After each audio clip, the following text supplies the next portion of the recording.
And welcome everybody to the glorious episode of the Put on Waivers podcast. I'm your host, Dwayne Douglas. I am podcasting off the beautiful shores of the Pacific Ocean. Beautiful day out here. It's a beautiful night out here in Southern California. Gonna go hit that pool right after the podcast is over. Maybe a little bottle of Tito's. Never know. Never know with me. Never know how I do it. RTPOW is my Twitter handle, and then RHOLM22, not for Harvey Williams. Is Ryan Holmes. Ryan Holmes on Twitter, Instagram, Facebook, and and YouTube, all that good stuff. Thank you for listening to our show and watching our show from San Marcos, California. Home of Fred Warner. Lexington, Kentucky. East Hartford, Connecticut, South Africa. Got people watching the show in South Africa. That's kind of cool. Oakland, California, and Hartford, Connecticut. The text line is 858-429-9465. If you didn't hear last week, the Northern Raiders Booster Club is having an event on August 21st. 10th year anniversary for them. So good luck to all the people out there in Virginia. The nation's team, the Raider Nation, really come into effect there as far as that goes. And without further ado, Ryan, how you doing today? Doing good. It's got 18 holes in today. Good day in Southern California. Oof, man, you just can't do that on the rainy East Coast. I'm sorry. Just can't do it. We have our guest on the show today. He's been here before, and he's just done a great job. And every time I have him on, he's doing bigger things and doing better things as well too. So we have Marcus Johnson from Tape Don't Lie, the YouTube channel, and then a little Pocket Awareness podcast, which is if you like quarterbacks, that's definitely a good a good spot to listen to. Marcus, how you doing today? Great, guys. I appreciate you guys having me on again. I always love coming on. So yeah, no problem. Ryan, I'll have you go first. With some questions as I see Max Crosby getting ready to sack the quarterback right behind you. Stretch now. We got training camps 5 days away. So it is. Let's go. Had to get Max back there, but Marcus, I just want to touch base on the offense. What do you think about the slot receiver position? Are we going to see a mix of Renfrow, Ruggs, maybe Brown or Drake? Like, what do you think's going to play out at the slot on first and second down, and then on third down? Well, on third down is going to definitely be Renfrow. Every time they go 11 personnel, it's usually Renfrow in there. But I still think they're going to switch it up a lot. I think they moved Ruggs around way more into the slot than they usually do when they used him in Alabama. Like Alabama, he was like 80% outside, and then he moved into John Gruden's offense. He was more of like 37% inside the slot, so they're going to be using Ruggs and moving him inside too a lot. He likes to move around his X's a little bit, but I think Renfro he's going to be in the slot. I mean, they're going to give him competition with Willie Snead.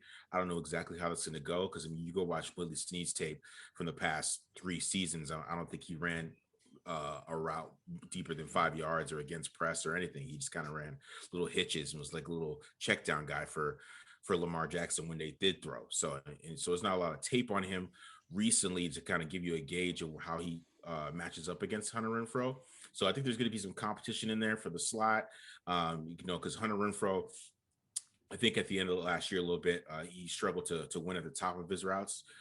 He's very good against press though, but at the top of his routes, he struggled to win a little bit on some of the Gruden's favorite concepts that he did well in 2019. So I think they brought in a little bit of competition to kind of, push in to let him know that, it's not all peaches and cream for you. So I do think in the slot, they're still going to move around Ruggs a lot, but I think it's still Renfro's spot most of the time. I want Marcus Johnson to peek in his crystal ball. It's week 1. We're playing the Ravens. Raiders against the Ravens. We know they got those outside corners. What's Gruden's play calling? What's the game plan going to be? Is this just dink and dunk, Waller over the middle? Because we know Derek's not going to challenge those guys on the outside. So what can we expect to see week 1? I think they're going to go deep over the middle. I think they're going to try to expose everywhere else. I think they might even try attacking some of those corners. I think they might try attacking Marcus Peters over Marlon Humphrey, because I think Peters, he can be beat. He can be, but with the right scheme and the right look, and you put him in the right play. And they play a lot of man-to-man, and they blitz a lot. So I think Gruden's gonna have a good day. I think the offense is gonna have a good day. It's more about what defense are we to get this year. So I think that's gonna be the bigger factor, because with the blitzing and the pure man-to-man, those are two things that Gruden chops up, right? I mean, even against the Dolphins, they struggled on third down, but they are still able to get a lot of explosive plays against that cover zero, cover one. We're gonna blitz you. We're gonna play straight man-to-man. He'll find ways to scheme guys open and create matchups. So that way he'll be able to avoid the Marlon Humphreys. He'll be able to avoid Marcus Peters a little bit, even though I still think if you want to attack one of those guys, you attack Peters, but because I mean he's more of a zone guy, so he'll catch you off guard in zone. But if it's man to man, he can be beat. He can be beat. I mean, Ruggs could probably get him a couple times, to be honest. He's not unbeatable. But I think they got to attack the middle of the field more. And I think that's where Waller's going to come in, and they're going to attack downfield, probably use some 12 personnel against them a lot more, get the extra blocker, maybe use Foster Moreau too. But I think they are going to attack those guys, because John Gruden loves man-to-man. You play man-to-man against him, he's going to eat you up a little bit. So. No, I agree with you. I think you're going to see a lot of crossing routes, a lot of stuff over the middle, some over routes. Yeah. He'll scheme it up. And then I do have a question on the running game. What do you think the split's going to be between Drake and Jacobs, or how much do you think we'll even see them on the field together? I think we're going to see them on the field together, but I don't think it's going to be like how we expect it. I think it's going to be a lot of maybe even three running backs with Ingold and Jacobs on the field with Drake too. I think we might see that in some spread formations if they're going to use them how they say they're going to use them. It's gonna be interesting if they even use them like how they're talking about. I mean, I think they might even use them as a straight up backup, like they use Devontae Booker, and I think he could fit that role too. You know what I mean? But the wide receiver stuff is just interesting because how much they run the football, like how much targets are you going to take from other people trying to target Kenyon Drake. So it's gonna be interesting how they use him. If they're going to do a little more 22 personnel, but don't have Ingold on the field, and then have Jacobs on the field, and then have him in the slot, but I don't know. I think it's gonna be more about, we're gonna see him more in the red zone. I think we're gonna see him more inside the 5, because that's where he specializes. Really, he's really good inside the 5, and I think that's a little bit area where Jacob struggles. So I think you see Drake more in the red zone a little bit, I think, too, scoring more touchdowns. So if you have him in fantasy, I think he's going to score touchdowns more than he's going to be super productive in this offense, because I still think they're trying to do everything for Jacobs. I mean, they drafted Alex Leatherwood, who's like probably one of the best outside zone run blocker in the draft. If they drafted him and Jacobs does so well in outside zone like he did in 2019, they're feeding Jacobs. So I think the Drake hype is there, but I don't think it's something that we could buy into too much until I start to see it. I want to believe that you're going to use him in the slot and use him like that. So I agree with that too. And congratulations. I saw you're with Silver and Black Pride now. I have your latest article saved. I haven't gotten to it yet. It talked about, second and long. Run me through that article real quick before I read it. Is Gruden going to take more shots on 1st and 10 and try to get those home run balls, or is he going to be content running it and getting it a 2nd and 7, 2nd and 8 a lot? So it's interesting. I mean, there's two parts to this. I mean, they run the ball way too much on first down, right? It's like 57% of the time they run on first down. And then I found a stat that I dropped in the article about how they, from second down from 7 to 9 yards to go, they ran 99 plays, and that was 3rd in the NFL. So they have a big problem there. And he's so good on 3rd down. Like John Gruden, Ryan, he's such a great schemer on 3rd down, right? That he feels like that he can convert any 3rd down in the world. So he doesn't mind playing for 3rd down. So there's the other aspect of this is Derek Carr, though. He has to get Derek Carr to be more aggressive on 1st down too. And that could be him coaching it, because Carr is super aggressive now on 3rd down too. I mean, his average depth of target was like 10 yards on 3rd down, but on 1st down, it's 7 yards. It's 7.5 yards. So that tells you that he's being a little more safer to keep everything on schedule, which Gruden probably loves. He loves that Carr on 1st down, that if they're running 4 verts, which they did run, they run 4 verts on like first down and second down, but Carr would check it down a lot of the time if it wasn't there, or if it was a quickly wasn't there, and keep the offense on schedule. And Gruden likes that stuff. So I think he has to put that mentality in Carr too. I mean, I think Carr likes to do whatever Gruden really tells him to. I mean, if Gruden's telling him we need to rip it on first and second down, I think Carr's gonna rip it on first and second down. So I think it goes both ways. Like it's Gruden. He's going to keep running the ball on first down, but he's also got to coach Derek Carr to be more aggressive and not always worry about staying on schedule. Who's the one offensive player no one's talking about do you think is going to have a big season? For me, it's John Simpson. But yes, who do you think is going to be? I'm the same way, bro. I'm the same way. Like I think if you go back to week 16 and 17, when he came in and get the Dolphins game, that run game changed. It changed just everything.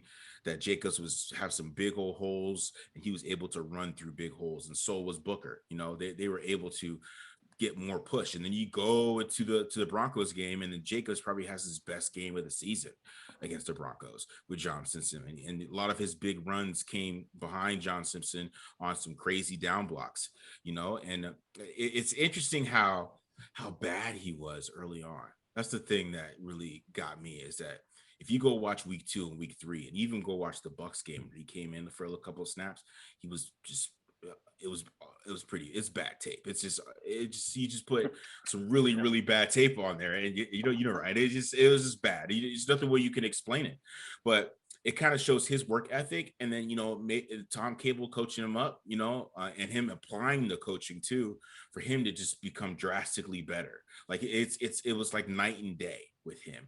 And if he has that work ethic, I mean, he's going to win that guard spot to me. He's more to fit the system. He's like a freak too. His arms are so long. He has freakish hands, So, and he's just powerful. He benched like 34 times at the combine, and you saw that power in week 16 and 17. So, I think he has a chance to be special.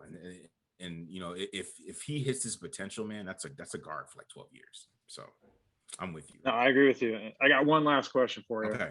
The swing tackle, is he on the roster, or is it Brandon Parker or Sam Young? And dare I ask what Brandon Parker's vaccination status is after hearing what happened today? I just hope the swing tackle is going to be crazy, because I mean, if a tackle goes down, I mean, do they throw good out there first? Is that what they're going to try? Are they going to try to throw good out there? Because they did that last year and didn't work out against the Patriots. I thought he was just serviceable out there. Yeah, I don't think he's a tackle. Yeah, he's not a tackle. So if you put Sam Young out there, though, since you put Sam Young out there, then they can't run outside zone. And that's the problem, is that you put Sam Young in there, then you have to go back to the inside zone gap game they did all last year, which, in gap, Josh is not that good. Inside zone, he actually is pretty good at inside zone, though. So, if they go Sam Young, that's not going to happen. But, Brandon Parker, he's just kind of a liability. I mean, he had one good game last year. He gave people a little bit of hope, but then he went right back the next week against the Falcons. So he has a chance to, and he's more athletic, and they probably can't stick to the zone game they want to stick to. But if they play Sam Young, man, they got to change a lot more than what they really want to change, or what people will talk about. People don't talk about how you have to change the whole run game by one tackle going out, because he's not as athletic, and he's not going to be able to do a reach block like Alex Leatherwood had if Alex Leatherwood went down. So it's gonna be dangerous if they lose a tackle. I think you want to get a better swing tackle. I think at the other positions they're fine. Like if they lose a guard goes down, if a center goes down, I think they have a lot of depth at the other positions. It's just tackle, man. It's a little scary, to be honest. Yeah, I don't think the swing tackle's on the roster. I think they're going to be scouring the waiver wire. You think so? Okay. I do. What about that Dwayne, you got anything for that big Jared guy they talk about? They're talking. Yeah. I mean, Joe Smith. Please. but as you bring up Sam Young, like to your point, if that's the way it is, why would they bring Sam Young back? Like, I mean, why not just try to go somewhere else for that swing tackle situation? I mean, he knows the system. He knows the system. He knows the plays. He knows the protection calls. So he's safe. He's a safe guy. Yeah. But it does. It changed everything. Him being in that game changes the whole run game. It really does. And, Jacobs needs what he needs if you want to feed him, because when they were outside zone team in 2019, he was a totally different looking running back. So Yeah. I'm gonna go right to the AFC West a little bit and these quarterbacks out here, because I know you spend a lot of time looking at tape and grinding tape for quarterbacks.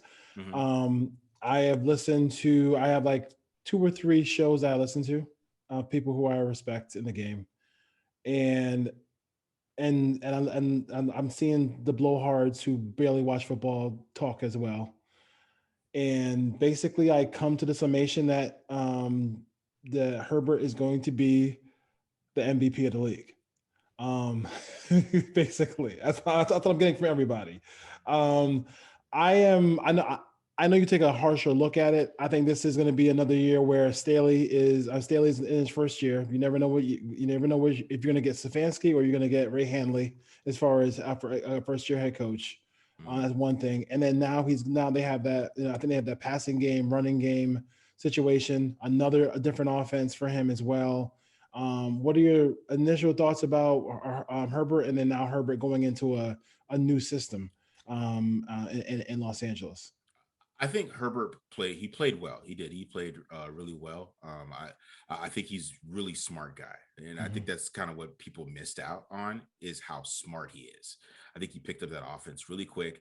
He plays quarterback well. Like, he gets to his check downs and he does all those things. So he had to handle a lot of pressure last year, and he handled it well. So I think that's a lot of the reason why people have a lot of high upside with him, because they saw how he handled pressure, and they think if he has a better line that he's just going to blow up, right? Because he has good weapons and all those things.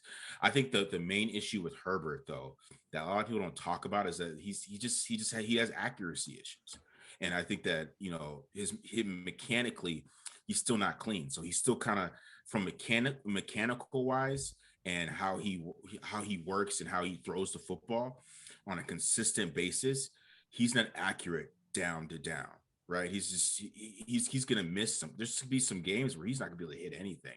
Like the Patriots game when they lost 45-0, he couldn't hit anything. That was more what was the problem, is that it's the accuracy down to down. So he could be a little erratic, and a lot of people don't talk about that. And that's kind of the difference between an elite quarterback and him being a good quarterback, is accuracy. Because Matthew Stafford is probably one of the most talented quarterbacks in the NFL, but at the end of the day, he has a little bit of accuracy issues that always come up at the wrong time, and it always keeps him from being that great guy. So I think Herbert's tape was good. It just wasn't great tape. It was good tape. I think he's still a top 15 quarterback. Yeah. I wouldn't go up to top 10. If you're going to top 10, I think you're thinking total potential, but I still think I would say even top 13. I think he was a good quarterback in the NFL, and he's going to be a good quarterback with a good system. I don't know about Joe Lombardi. I was pretty happy that he hired him, to be honest, because we saw what he did with Matthew Stafford. I saw that too. And, they brought in Mr. Lombardi. I'm like, all right, hey, that's what you guys are going to do. But and he has to learn a new system too. But I think his main issue that, the people don't talk about, and, we see a lot of his highlight throws and all that thing, and he has a huge arm that he's always had. He's always had a huge arm. So he's huge arm talent. He can make, throws from different areas, and when he's under pressure, he's able to make those crazy throws because he has that crazy arm talent. But it's accuracy down to down. And then, it's obviously he has to learn how to beat defenses a little bit more too.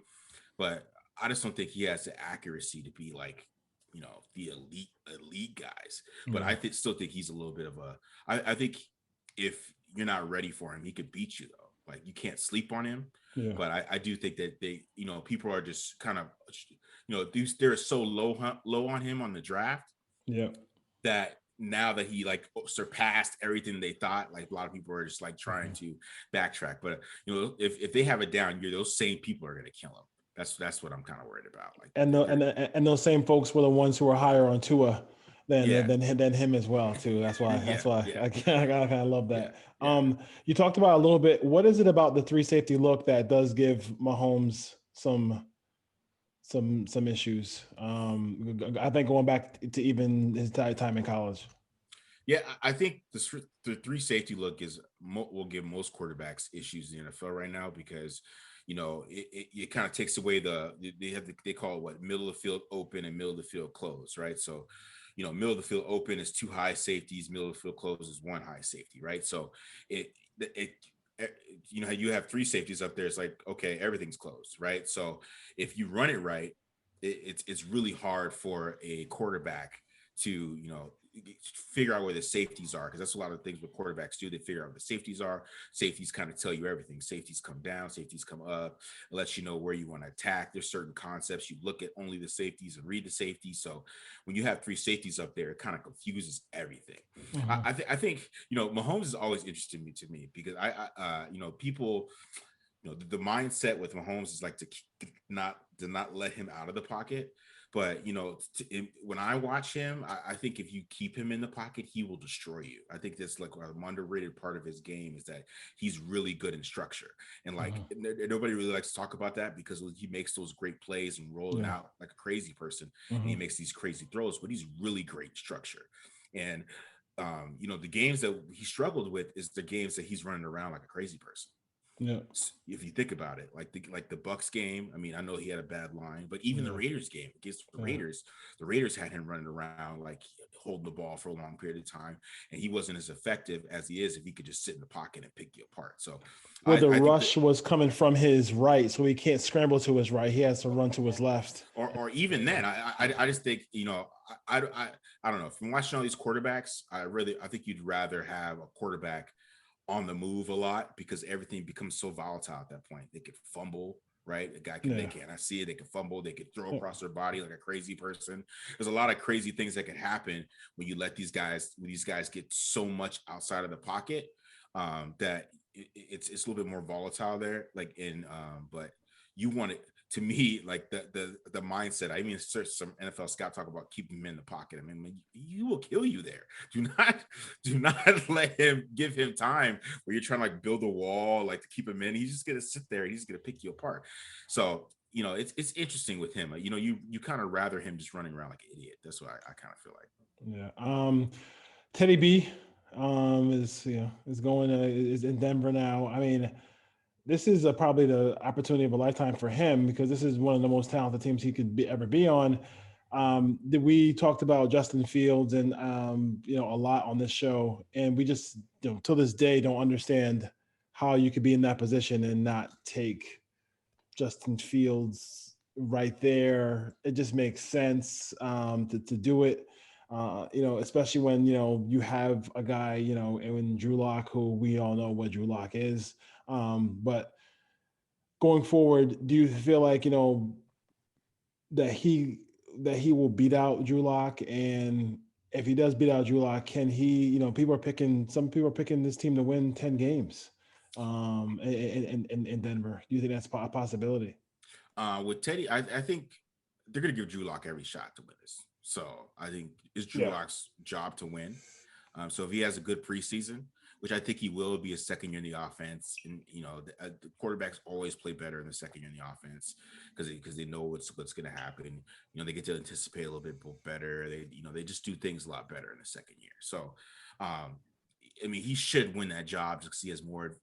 He has a better idea what's going on in the offense. But we do want him to win the job. We don't want Teddy to win the job. If you're a Raiders fan, you don't want Teddy Bridgewater to win the job because that defense is pretty loaded, and they're going to have some games where they're going to be able to stop people, especially they get Chubb back, they got Shelby Harris, they got Von Miller. The linebacker, they're a little weak. I think that's kind of the weak spot. But then you look at the corners, they got Surtain now, they The got safety. Callahan, they got Simmons. I mean, Kareem Jackson's no joke either.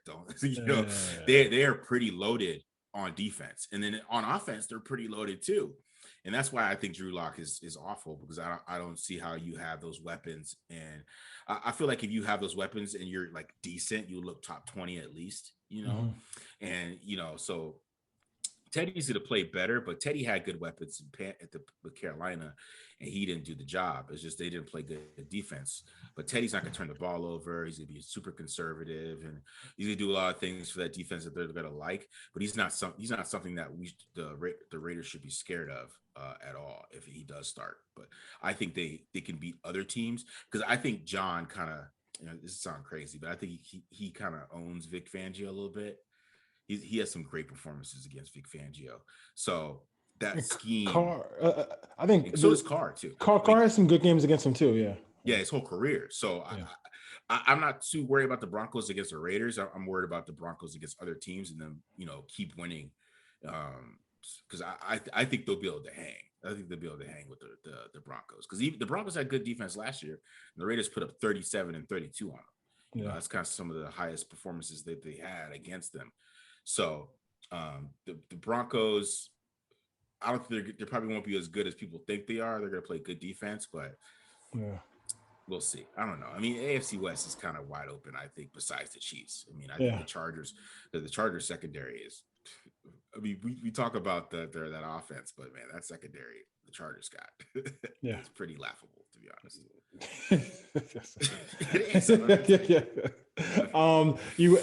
When we were dealing back and forth, you did mention that like you felt like Gruden was very good for Carr.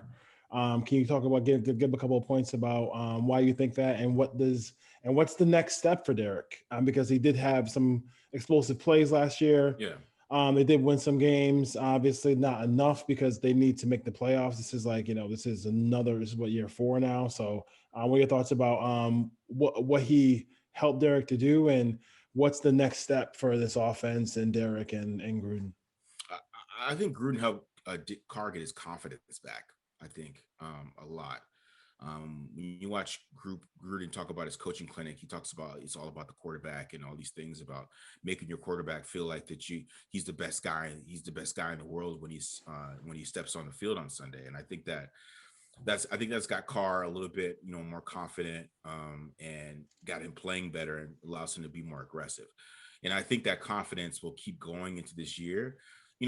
I think Carr, the past 2 years, has been pretty consistent in like efficiency and things like that. So I don't expect that to go away. I don't expect him to stop being efficient, right? I don't expect him to stop having a high completion percentage.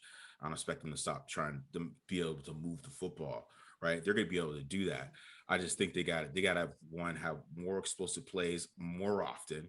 They got to have a mentality that, we're going to score 40 every single game. We're not going to try to score enough to win, because I think that's what they do sometimes. We're going to score enough to win, and we have to know we're going to score 40 no matter what the other team does. I think that's got to be a little bit of the mentality that they have, and I think Carr has to take that mentality too. But I think Carr has gotten a lot better post snap more than anything. I don't know how much that has to do with Gruden or it has to do with him learning that offense, but I think that he had a dramatic change post snap. I mean, yeah, pre-snap, he's always been awesome, but it's always post-snap where like somebody can confuse him and then he's freaking out and his feet are just moving. You know what I mean? And we didn't see a lot of that last year.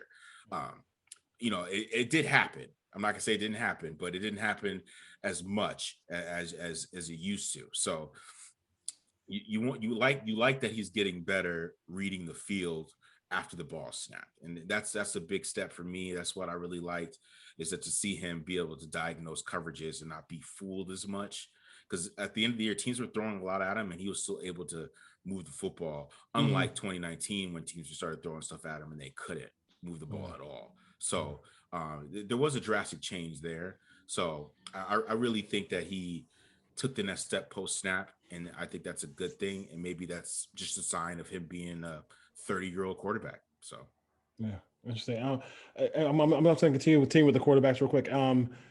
Marcus Mariota is the backup. People are asking me to ask you, do you feel like there will be a package for him? Which is, I just feel like it's not going to happen, but like unless this Carr gets hurt. But I know what your feelings about a package for him, maybe near the goal line. I don't think so. Me either. It's not in Gruden's way. I feel like Mariota's in his doghouse. Does anybody else feel like that way? I feel like Mariota's like really in his doghouse right now. I feel like that they tried to trade him. I talked about the coaching clinic, and he didn't feature him once, but he featured Peterman a lot in the coaching clinic. It was a Carr and Peterman and drills, no Mariota drills. I thought that was super interesting. Yeah. But it's because he got hurt. And, Drew does like guys that get hurt. He was hurt all year, and then he came in, and then when you break down that game, he missed a couple of like really good play calls, right? And I don't know. I feel like that he's a little bit in the doghouse with Gruden, but I think he's gonna win that starting. He's gonna have a good preseason. I mean, he's a NFL quarterback. He's not a bum. Like he's not like a straight up backup. You know what I mean? Like he can come in there and be serviceable at any point in time. I don't know how good he would be if they played the whole year. I think the passing offense would kind of take a dip, and they would have to become like a full on run team, and like a lot more like what they did against the Chargers, a lot of 22 personnel, a lot of things like that. They'd have to become a totally different team if he had to take over. So I don't know how much Gruden wants to do that, but I don't know about the packages at the end. I don't know. Hopefully, I mean, that would be smart. You would think that, given a little element, but even when you think about it, I mean, the zone read that they ran at the end of the game, they ran it twice. I mean, it didn't work. It didn't. It's all about how Gruden designs his zone read too. And how Jacobs reads it right, or and all that. It takes a lot more practice than you think to kind of get some of those wildcat things going. So, I mean, to be honest, they could do some of that stuff with Jacobs. I mean, Nick Saban did it. They could put Drake and Jacobs back there and snap the ball to Jacobs, and do some things like that. So, in the red zone, they just need to get more creative. Let's just be honest. I mean, we've kind of been seeing the same concepts in the red zone for the past like 3 years. He needs to mix it up. I mean, get some motions, man. Like, gets like a quick throw to Ruggs, let him run to the, I don't know. On the pylon or something. Something. I don't know, bro. Yeah. I know. And even with that, they did score some points, but towards the end of the season, they could have been more efficient in the red zone, no question about it. For sure. Riddick and Rashard. Thoughts about that? That should be probably one of the biggest battles in training camp, right? Yeah. I mean, if Game Pass wasn't down, I'd probably give you some more because I was about to look into that. But I think it's kind of interesting because I feel like they're kind of the same. Yeah. And it's like, who do you pick? I think Riddick blocks way better than him though. But one makes $3 million. You gotta play. But I think Riddick blocks so well. Yeah. Like, I don't know if you ever watched the Riddick block. Oh yeah, I've seen it. It's pretty good. He is terrific. He's stood up some really accomplished individuals on the defensive line and some linebackers too. That I'm kind of He had some blocks in that Jets game. I was like, are you a lineman? Like it didn't make any sense. He's locking people out. It doesn't make any sense. Yeah. So and he can run routes just like Rashard can. He can catch. Yeah. He probably catches better than Rashard. Yeah. I wouldn't be mad if they kept Theo Riddick. Actually, I like Theo Riddick a lot. I thought when he came in, he played well. Yeah. Like he came in the Broncos game. They had the drive right before halftime when they scored a touchdown. He had some good catches on some out routes. He was making some yak and helping Carr on some check down. So Rashard is making a little trouble for himself anyways, but he's kind of making it easy for Riddick, I think. But Riddick is it's gonna be tough for him for sure. Yeah, I would just say I would call up McVay and see if they want to trade. They want a running back because they just lost Cam Akers. Maybe you can get Rashard out of here for that. I know you spend a lot of time with the offense. Last question: is there a defensive rookie or defensive player that you're really anxious to see Week 1 against the Ravens and see how they do against the big time competition? I want to see Max Crosby. I want to see how Max Crosby has developed. He had a full off season. He said he had some issues last off season that he had to get through, and in that so I kind of give him like a mulligan for 2020. I feel like that he kind of had to get some stuff together before he could become great. You know what I mean? So I don't want to say he's going to be great, but I'm interested to see his growth, with the full off season. He went to like the Von Miller camp. He had some work with Chuck Smith. So he's been working on his game all off season, right? And he has the athletic profile. Yeah. He has the motor, right? All he needs is the technique. I mean, that's really all he needs. Yeah. And we I've been saying that for a couple of years, and he still has 17 sacks in 2 years. Yeah. So he has the production. We know that he's gonna have a high motor. Yannick's gonna have a high motor too. So I am interested in that tandem, because if they can get any type of inside push, I think him and Crosby are gonna have a pretty good year. So I am interested in seeing what Max can do, because I want to see how he's the growth, maybe a little bit more explosion off the ball, you know what I mean? So he can use athleticism. So I'm super interested in seeing that. Cool. Hey, Marcus, thanks again for joining us here on the Put on Waivers podcast NFL show. You can catch Marcus on Tape Don't Lie. You can catch Marcus on a little pocket awareness, Silver and Black Pride. Silver and Black Pride. Silver and Black Pride, Substack. I mean, he don't sleep. So he don't sleep. Look at him. He's ready. He's gonna get off here right now and go look at all 22 of Lamar Jackson against something. Watch. Probably. All right, brother. Take care. All right. See you guys. No problem.